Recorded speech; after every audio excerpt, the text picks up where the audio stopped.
Kimdi galiba? He, abi açacağız. Açıp bir şey olmaz. Sen aç. Yan taraftaki pencereleri kapatmışlar, tek bir pencere var. Açma taban abi şey.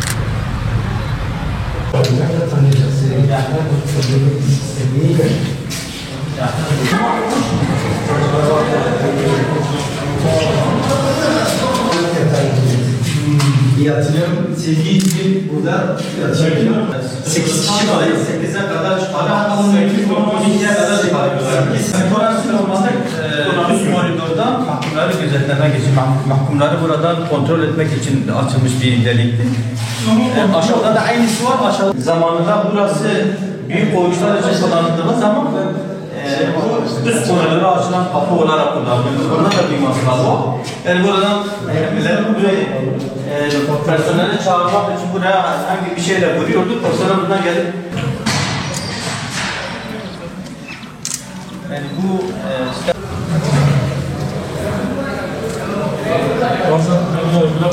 ilk orijinal hani şu gördüğünüz bak tavana kadar burası normalde 4 kişi olarak inşa edilen yerler.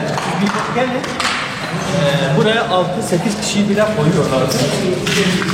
2002 yılında Avrupa İnsan Hakları gelip burayı incelediği zaman bu şekilde havalandırmanın sağlıklı olmadığını, doğru olmadığını, yani kanuni olarak da, insani olarak da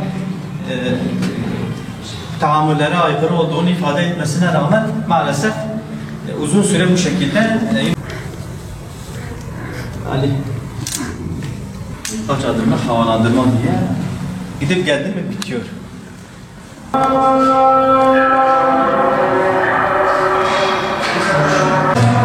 Güneş doğduğu zaman güneş alan batıdan da ne kadar alabiliyorsa işte güneşin gördüğü süre ya da odanın gördüğü güneş süresi o kadar. Kendi mahkumlar normal idareden kullanıyorlardı fakat 2002'de yapılan düzenleme ile oda sistemine geçildi. Her oda için ayrı bir saat buraya takmışlardı. Saatte buradan okunuyordu. Mahkumlar kendi paralarında, kendi ceplerinden parayı ödüyorlardı. Yani kullandıkları elektrik, aydınlatma dışında kullandıkları elektrik parasını kendileri ödüyorlardı. Buralar olan saatlerin olduğu yerlerdi.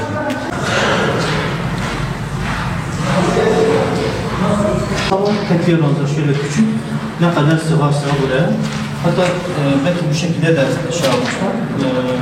Sonradan düzelmiş olabilir ama burası tuvalet banyo olarak kullanılıyor. Yani tek kişi bile burada kaldığı zaman burası kalacağı, yatacağı yerdi. Burası da tuvalet banyo olarak kullanılıyordu.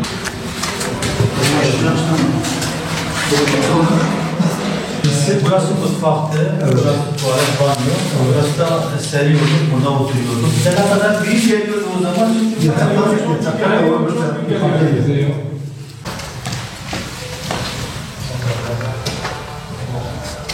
2001, 2002, 2003'te burada kaldı. Gitme buradan çıkmadan önce burada. Sonra yan tarafa gittik, yan taraftan da C2'ye geçtik. Oradan da Adana Selçuklu'na gönderildi. İşte buradan Tırmak için kullanıyordu. Buradan kapatmışlar. Ha burası. Biz hala bizim şey yaptığımız boya sanki duruyor. Yani biz bunları çıkarıyorduk, yan tarafa konuşuyorduk, sonra kapatıyorduk. Burada yaşam planı olduğu bir tablo vardı. İçeride kalanların, boşta kalanların fotoğrafları yerleştirilir. Yani kim nerede yatıyor? İşte Abdülkadir Kaya, Halil.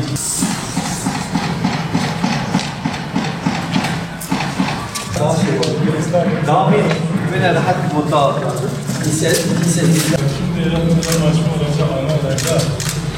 Hasta.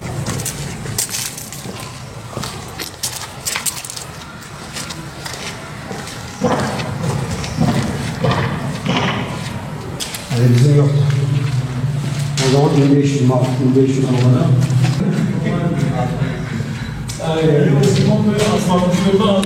Bu ceza ile ilk tanışmamız 1992 yılı Ekim ayındaydı. Yani bundan bir nevi bir ay öncesini hesaplarsak 1992 yılın 22'sinde ben İbrahim Halilgöv abimiz, Mehmet Şakir abimizle 15 günlük, 18 günlük gözaltı süresinden sonra buraya gelmiştik. O zaman bizi şu anda oda sistemine dönüştürülen hücrelere attılar.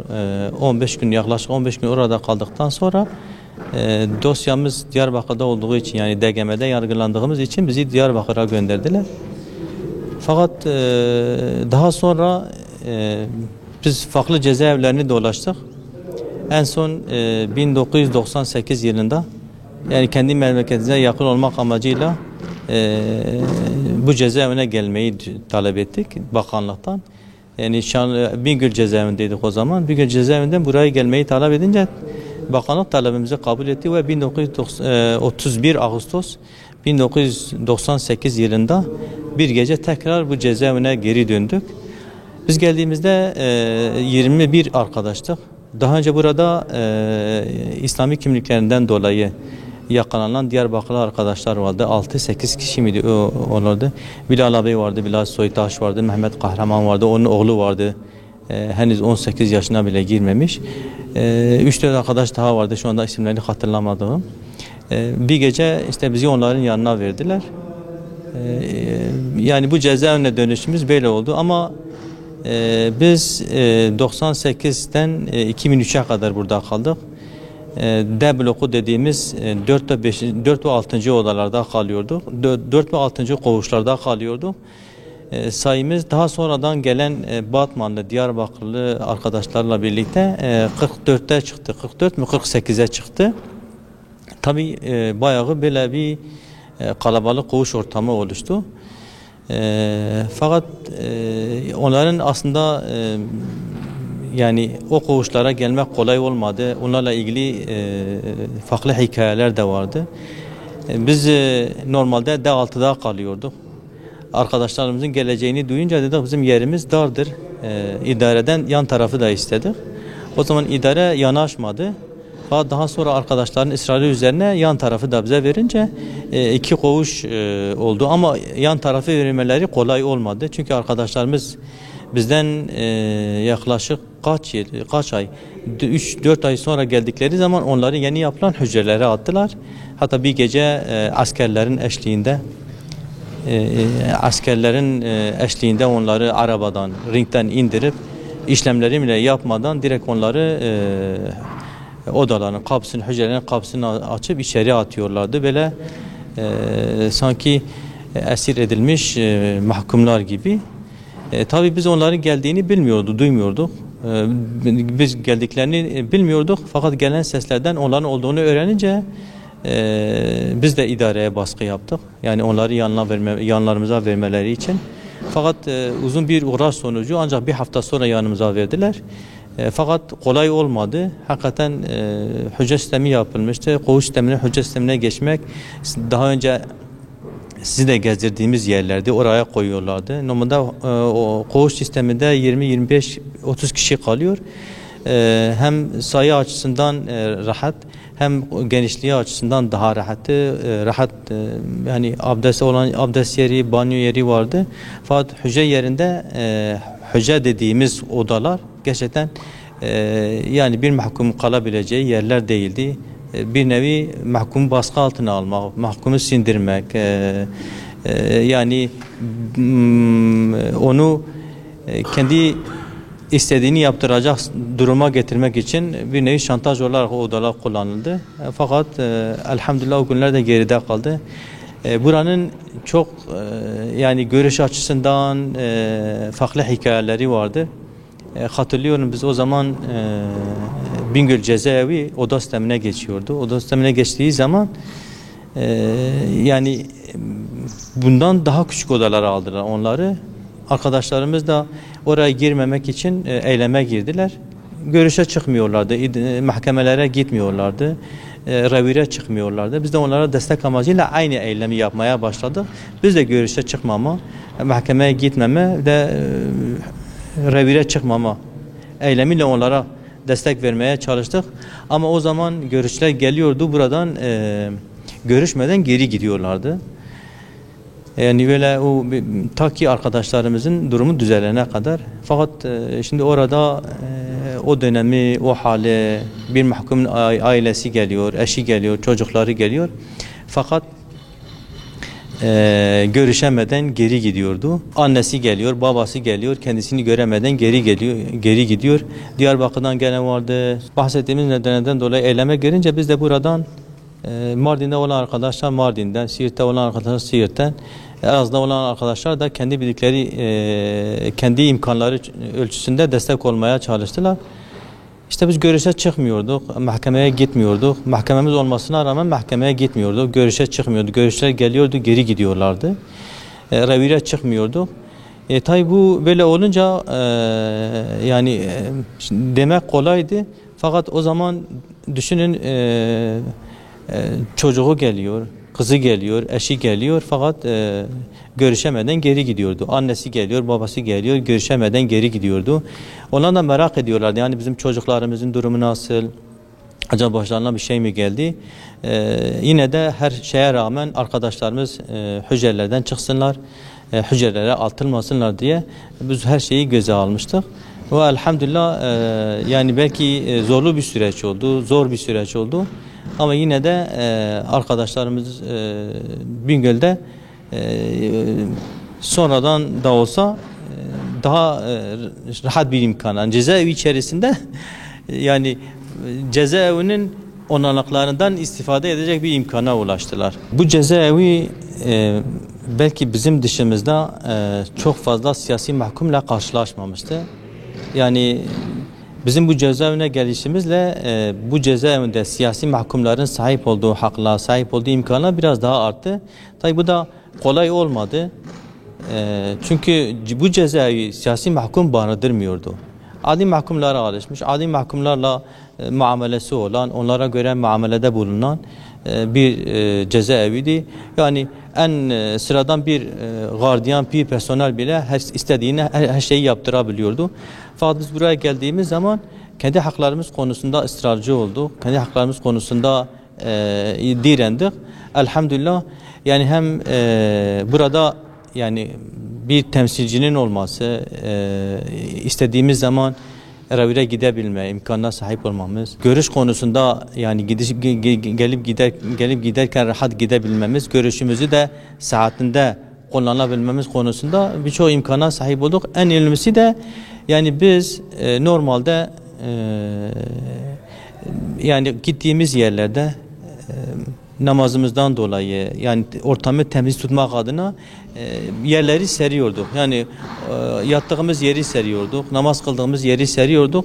Fakat en çok burada idare o konuda bize sıkıntı çıkardı. Yani hiç beklemediğimiz bir şeydi. Onun dışında idare şunu istiyordu. Bizden dışarıya çıkıp ayakta sayım vermemizi, hatta ayakta sıraya girip sayım vermemizi istiyordu. Biz bunu yapmadığımız için burada çok zorlukla karşılaştık, çok sıkıntı yaşadık. İdare adeta bize karşı cephe aldı yani. Nasıl cephe aldı? Yani elimizde olan imkanları kısıtlamaya, ziyaretçilerimize sıkıntı çıkarmaya, ondan sonra en tabi olan haklarımızı vermemeye çalışıyordu. Niye? İşte biz onlara sayım dışarıda, bahçede sayıma sıra bahçeye çıkıp sırada sayımı vermemek için biz bu konuda şey yapmadık yani o konuda yani idare bunu istiyordu. Şimdi idare niye bunu istiyor? Zaten sen gelip sayımı alıyorsun. Sayımı aldığı zaman ha bahçede ha içeride ha fark etmez. Ama o istiyordu ki biz dışarı çıkalım. Diğer mahkumlar gibi, diğer adliler gibi böyle sıraya girelim. Sayım verelim. Bu da aslında rencide edici bir durumdu. Mesele yani şey değildir. Yani hani sayım alma meselesi değildir. Seni rencide ediyor. Sana mahkum muamelesi yapıyordu. Yani en sıkıntı yaşadığımız bu konuda sıkıntı yaşadık. Bir de dışarıdan görüşçülerimiz gelip gittikleri zaman süre azdı. Biz sürenin olmasını, daha fazla olmasını istedik. O konuda biz sıkıntı yaşadık. Bunun dışında en şey olanı da 2000'den sonra yani operasyon yapıldığı zaman, yani dindar kesime operasyon yapıldığı zaman onları bizden ayrı bir bölüme aldılar. Bizi de ayrı bir bölümde tuttular. Hiçbir şekilde yani birbirimizle iletişime geçmeye, birbirimizle konuşmaya, birbirimizle bir yerde bir araya gelmeye müsaade etmiyorlardı. Hatırlıyorum bir seferinde ben sabahleyin ekmeğe gittim. Elimde ekmek torbasıyla gittim ya koridorun yarısında. Diğer bölümde yani C blokundan başka koğuşlarda kalan arkadaşlardan birisi çıkmıştı. Önümde gidiyordu. Gardiyan onunla bir araya geldiğimi görünce onu hemen durdurdu, koğuşa aldı. Sonra beni gönderdi. Gittim ekmeği aldım geldim. Daha sonra onları gönderdiler. Yani çöpe gittiğimiz zaman, ekmeğe gittiğimiz zaman, yemeğe gittiğimiz zaman onları bizimle göndermiyorlardı. Bizimle orada bir araya gelmemize müsaade etmiyorlardı. Hatta en tabi olarak normalde hani mahkemeye bir ringde gönderiyorlardı. Bizi bir ringde bile bir araya getirmiyorlardı. Bu uzun süre devam etti. Yani ne mantıkla bunu yaptılar? Orasını da zaten araştırmak isteyen, sormak isteyen onu bilir. Şimdi aslında hani cezaevi diyoruz, zindan diyoruz. Buralar yani keşke dile getirilip konuşsa da, yani mesela burada kimisi ezberini yaptığı günler oluyordu. Bu volta atılan yerde arkadaşımız Kur'an'ı elinde ya ezberini yapıyordu, ya cüzünü okuyordu, ya cevşenini okuyordu, ya da tesbihi elinde salavatını, zikrini çekiyordu. Burada zaten zikrin, ilmin olduğu yerlerdi. Biz normalde gündüzleyin Arapça dersini alırdık. Dışarı çıkıp beraber müzakere ederdik. Ya da diyelim ki yukarıda oturmuşuz, bir siyerden bir konuyu konuşmuşuz. Oturmuşuz bir siyerden bir konuyu işlemişiz. Dışarı çıkıp burada kendi aramızda müzakere ederdik. Dışarıdaki arkadaşların durumunu müzakere ederdik. Müslümanların durumunu müzakere ederdik. Hani ne yapabilir, ne edebiliriz, ona göre kendimizi yetiştirmemiz gerekir diye elbette kendimize göre de bir takım düşüncelerimiz, fikirlerimiz vardı. Elhamdülillah yani buralar belki zindandı, ismi zindandı, fakat hem ilimle, hem zikirle, hem de aramızdaki o kardeşlik, o muhabbetle buralar yani diyebilirim ki yani hiç unutamadığımız günleri yaşadığımız anılarımızın olduğu yerlerdi. Hani birisi der ki ya bundan ne güzel anı olur. Fakat cezaevi sana katmıyor. Bu dar ortamda Allah-u Teala sana bir şeyler katıyor, sana bir şeyler veriyor. Sen istediğin zaman, yani buradan hafız olarak çıkan nice arkadaşlar var, ilmini bitirip çıkan arkadaşlar var. Ondan sonra yani burada belki dışarıdayken bulamadığı manevi ortamı burada bulmuştur. Yani hani biz diyoruz geçmiş dönemde alimlerimiz, şeyhlerimiz inzivaya çekildikleri zaman mağaralara çekilirlerdi ya da bir medresenin, bir caminin hücresine çekilip inzivaya çekilirdi. Fakat burada bizim hem ilim yeri oldu, hem zikir yeri oldu, hem halvathane yeri oldu, hem de böyle arınabildiğimiz, ruhumuzun arındığı, kalbimizin pak olduğu bizim için inziva yerleri oldu elhamdülillah. Onunla ilgili hem bu cezaevinde de hem diğer cezaevlerinde de unutamadığımız anılarımız vardı. Buranın Ramazanları bir başkaydı gerçekten. Özellikle Ramazan'ın Kadir gecelerini geçirme, tekli gecelerini bulma. Özellikle biz nöbetleşe kalırdık. Ki o geceyi yani hem zikirle geçirelim, hem ibadetle geçirelim, hem de o zikrin vaktini kaçırmayalım. Yani o saatin vaktini kaçırmayalım diye biz nöbetleşe o geceyi geçirirdik. Hatta hatırlıyorum bir sabah bir arkadaş beraber kalmıştık. Ranzanın üzerinde oturup böyle o yukarıdaki pencereden havaya baktık, dedik sanki bugün güzel bir gündür. Hem havası hem sabah o ışıkları, dedik inşallah bugünümüzde biz bu Kadir gecesini yakalamışız ve biz o konuda kanaatimiz vardı.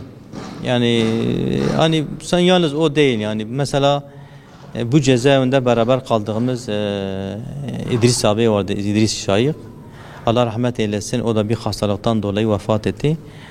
Aslında onu bu cezaevi şey olarak bilir. Böyle yerinde durmayan, böyle sürekli gardiyanlarla kavgalı, onlarla sürekli şey olan biri olarak bilirlerdi ama gerçekten ihlaslı, samimi, fedakar bir kardeşimizdi. Onun anılarını burada unutamıyor insan. Biz burada beraber kaldığımız 48 kişi, belki daha fazla kişi olmuştur. Hani hatırlayabildiklerim kimlerdi? Mesela Diyarbakır'dan Naşit abi var, Mustafa Demir var, Cahit abi var, Kasım abi var, Kasım Erkan. Ondan sonra Mehmet Kahraman, İbrahim abiyle burada bir müddet kaldık. Fakat o Bingöl'e gönderildi. Onun dışında Mehmet Salih Aslan var. Yani aslında bir hani bir ilahi bir ezgi var. Zindan Gülistan'dır bize. Orada gül derilir ümmete. Gerçekten elhamdülillah Allah'ın yardımı ve kardeşlerin, abilerin özverili, ihlaslı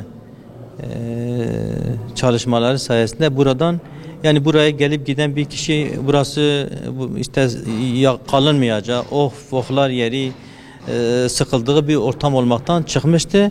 Daha çok yani buradan ümmetin dertlerine deva olabilecek, ümmetin dertine çareler arayan, Müslümanların içinde bulunduğu halin, içinde bulunduğu bu zilletin, içinde bulunduğu bu esaretten kurtulmaları için, yani ben ne yapabilirim, buna göre nasıl kendimi yetiştirebilirim, ona göre de hem madden hem manen, yani hem ilmi olarak hem manevi olarak kendilerini yetiştirdikleri bir ortama dönüştü. Yani buraya gelen dışarıdan nasıl geldiyse fakat bir gül olarak dışarıya kokusunu veren, rengini veren, havasını veren bir fert olarak çıkıyordu elhamdülillah. Biz o günlere de şahidiz. Şimdi zindan denince aslında hep insanın havsalasında ya hafızasında böyle karanlık, demir parmakların olduğu, yani böyle tabiri caizse yani bir cezanın olduğu yer belki akla gelir, fakat Yusufi olduğu zaman, yani oraya Yusufiler girdiği zaman orası Yusufi medreseye dönüşüyor da. Biz bunu 39'da gördük, biz bunu Bingöl'de gördük, biz bunu Urfa'da gördük, biz bunu nice yerlerde gördük elhamdülillah. Tabii şudur, yani şu bilinç bunu beraberinde getiriyor. Yusuf Aleyhisselam nasıl ki girdiği zindanda, yani orayı medreseye dönüştürdüyse, orayı insanların Allah'a ibadet edecekleri bir mescide, bir halvethaneye dönüştürdüyse elhamdülillah, yani bu tür yerlerde de, yani Bingöl olsun, Diyarbakır olsun, Mardin olsun, Urfa olsun, bizim yani bu şu şekilde oldu. İslami şuur, bir şeyler yapma isteği, yani ümmeti ya da halkımıza bir şeyler verebilme, halkımızı bu durumdan kurtarabilme adına, onların derdine derman olma adına, bu beraberinde hani dert beraberinde bir takım şeyleri getiriyor. Bu da nedir? Yani ilmi bir ortam oluşturma, o ilmi ortamdan buradan istifade etme.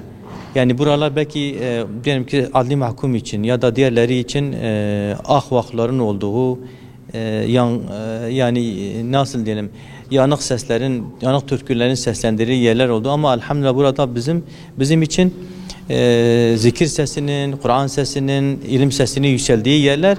Bununla birlikte bizi sürekli böyle dirençli tutan ilahi ve ezgilerin yükseldiği yerler oldu. Mesela burada belki dile getirilse en çok şey yapacağı ilahilerden bir tanesi de güneşsiz günler ve az zamanlar, zalim bir kabir zindan olmalı, şehadet aşkı, zafer amaçlar, İslam yolunda meşakkatler Allah için olmazsa olmaz diye böyle zindanda yazılmış, Bingöl cezaevinde yazılmış, ama sonra her cezaevinde seslendirilen bir ilahidir. Buranın durumunu çok güzel ifade ediyor. 90'lı yıllarda hani mürted örgütle yaşadığımız o çatışmalı süreçten dolayı kardeşlerimiz haksız bir şekilde sırf kendilerini korudukları için, sırf kendi nefsi müdafalarını yaptıkları için cezaevine atılıyorlardı. Ya da camiye gidip ders verdiği için cezaevine atılıyorlardı. Buradan binlerce kişi geçti. İslami çalışmalarından, İslami faaliyetlerinden dolayı. O gün yapılan faaliyetler bugün resmi olarak yapılıyor. O gün yapılan faaliyetler yasak olmasına rağmen bugün camilerde, Kur'an kurslarında, okullarda yapılıyor. Yani o gün yapılan neyse bugün resmi olarak yapılıyor ama kimse engellemiyor. Kimse bunu yasak olarak görmüyor. Niye o zaman yasak olarak görüldü? Çünkü zihniyet buna karşıydı. Zihniyet dindarlığa karşıydı. Zihniyet İslam'a karşıydı. Ve bundan dolayı da yani İslami faaliyetler içinde bulunan insanlar haksız bir şekilde içeriye atılıyorlardı. Zindana atılıyorlardı, cezaevine atılıyorlardı. Elhamdülillah o günler de geride kaldı. Yani belki burası gördüğünüz gibi kuyu gibi bir yerdir. Karanlık bir yerdir. Yani insan dışarıdan buraya geldiği zaman çok sıkıldığı, dar geldiği bir yerdir. Fakat o zaman buralar bize hem halvathane, hem medre-i süfiye, hem ilim yeri olmuştu. İnsan ilim yerinde Allah ile olduğu, Allah ile beraber olduğu ortamda gerçekten yani zindan onun için farklı bir şeye dönüşür. Hani belki diyebilirsiniz ki sen 30 yıl kaldın buralarda, yani hiç zor gelmedi mi? Elbette zor olan anlarımız, sıkıntılı olan anlarımız olmuştur. Fakat ben şunu samimiyetle söyleyeyim. Yani hani biz bazen zamanın peşinden koşuyorduk ki zamanı yakalayalım. Zamanımız da çok hızlı geçiyordu.